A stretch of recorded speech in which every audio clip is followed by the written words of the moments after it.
सर्वे छात्रा नमो नमः। मैं ज्योतिका कपूर, आपकी संस्कृत अध्यापिका, और आज की 7वीं कक्षा में मैं आपका स्वागत करती हूँ। बच्चों, आज हम करने जा रहे हैं अष्टमा पाठा त्वम कदा किम करोषि। तो चलिए इस पाठ का हिंदी अनुवाद शुरू करते हैं। अष्टमः पाठः त्वं कदा किं करोषि। पाठ 8। तुम कब क्या करोगे। छात्राः पर्यटनार्थ ग्वालियर नगरात् जयपुर नगरम आगताः। बहुत सारे छात्र, पर्यटनार्थ का अर्थ होता है बच्चों घूमने के लिए, बहुत सारे छात्र घूमने के लिए ग्वालियर नगर से जयपुर नगर में आए हैं। रात्रौ एकस्य छात्रस्य कक्षे सम्मिलिता पञ्चछात्रा परस्परम् आलपन्ति, हासपरिहासं च कुर्वन्ति। रात में एक छात्र के कक्ष में सम्मिलित 5 छात्र आपस में एक दूसरे से बातचीत करते हैं और हंसी मजाक करते हैं। बच्चों, परस्परम का अर्थ होता है एक दूसरे के साथ, आलपंती का अर्थ होता है बातचीत, हास परिहासम का अर्थ होता है हंसी मजाक। तत्पश्चात देखिए क्या होता है। अध्यापकाः प्रविशति, तत्पश्चात अध्यापक प्रवेश करते हैं। बहु छात्रा, अरे बच्चों, इदानीं निशाया 10 अस्ति, अभी रात के 10 बजे हैं। सार्धदशवादन पर्यन्तं सर्वे छात्राः स्व कक्षेषु शयनाय गच्छन्तु। 10:30 बजे तक सभी छात्र अपने अपने कक्ष में सोने के लिए चले जाएं। देखिए, इस वाक्य में 2-3 महत्वपूर्ण बातें हैं। सार्ध का अर्थ होता है 30 मिनट। दशवादनम के साथ यदि सार्ध लगा है तो वो बनेगा 10:30।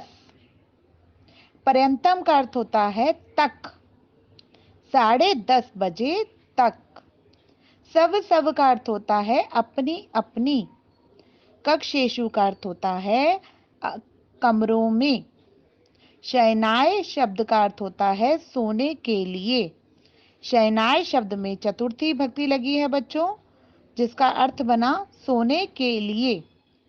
गच्छन्तु शब्द में गम धातु है, लोट लकार दिया हुआ है, प्रथम पुरुष का बहुवचन, क्योंकि अध्यापक यहाँ सभी बच्चों को जाने की आज्ञा दे रहे हैं, तब वहां पर सदैव लोट लकार का प्रयोग होगा।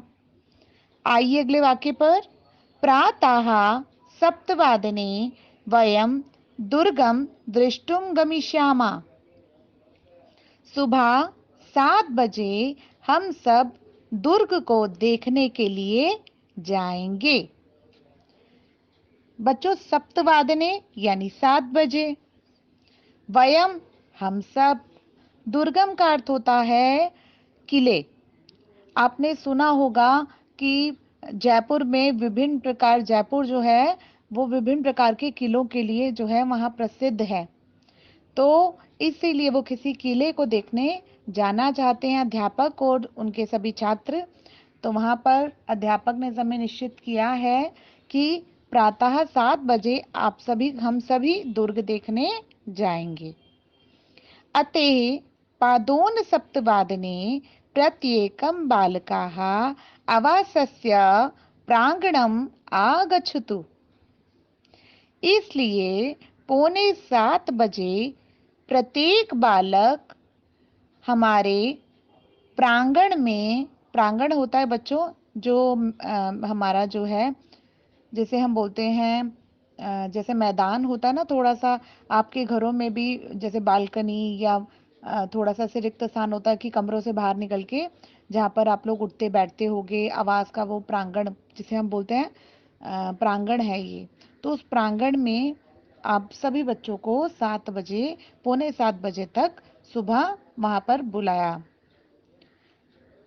छात्राः आचार्य वयं सर्वे समय तत्र आगमिष्यामः। आचार्य हम सभी समय से वहां आ जाएंगे। बच्चों, आगमिष्यामः में आ जमा गम धातु है जिसका अर्थ बनेगा आना, और क्योंकि लिट लकार दे रखा है इसलिए बना आएंगे। और इसमें उत्तम पुरुष और बहुवचन दे रखा है क्योंकि वयम के साथ सदैव उत्तम पुरुष और बहुवचन की धातुएं आती हैं। शुभ रात्रि आचार्य। अध्यापका शुभ रात्रि बालाः। अध्यापक कहते हैं बच्चों आपकी रात्रि भी शुभ हो। अध्यापका गच्छति। अध्यापक चले जाते हैं। अंकुराः पादोन सप्तवादने मृहं तु एतद् दुष्करम्। 6:45 बजे मेरे लिए तो अत्यंत कठिन है। मेरे लिए, मृहम का अर्थ होता है बच्चों मेरे लिए, तू का अर्थ तो, एतत् मतलब यह, मेरे लिए तो यह दुष्करम यानी कठिन है। अहम प्रतिदिनम प्रातः सपाद सप्तवादने उत्तिष्ठामि। मैं प्रतिदिन सुबह 7:15 पर, सपाद का अर्थ होता है बच्चों 15 मिनट अधिक। देखिए ये जो आपके यहाँ पर घड़ी दे रखी है, इस घड़ी में सपाद सप्तवादने बने हैं, बजे हुए हैं, तो 7:15 को कहते हैं सपाद सप्तवादने। मैं प्रतिदिन सुबह 7:15 पे उठता हूँ। त्वरितं स्नानादिकं कृत्वा पादोनष्टवादनपर्यन्तं विद्यालयं प्राप्नोति। फिर स्नान आदि करके 7:45 बजे तक विद्यालय पहुंच जाता हूँ। बेटा नोमी का अर्थ होता है कि पहुंच जाता हूँ। ये पहुंचने की क्रिया है। कहीं पर किसी स्थान पर हमें पहुंचना है तो ये क्रिया लगती है, ये धातु लगती है। तो एक बार फिर देखते हैं इसको। 7:45 बजा तो हम इसे बोलेंगे पादोन अष्टवादनम, और 7:15 है तो हम इसे बोलेंगे सपाद सप्तवादनम, और यदि 6:45 है तो उसे हम बोलते हैं पादोन सप्तवादने। तो बच्चों पृष्ठ संख्या 45 का हिंदी अनुवाद हमारा आज यहीं खत्म हो रहा है। इसकी अगली कक्षा में हम इसके आगे का अनुवाद पूर्ण करेंगे। आज के लिए केवल इतना ही। आपका गृह कार्य केवल इतना है कि आपने इस पाठ से संबंधित जो शब्दार्थ हैं वो अपनी अपनी कार्य पुस्तिका में करने हैं। धन्यवाद।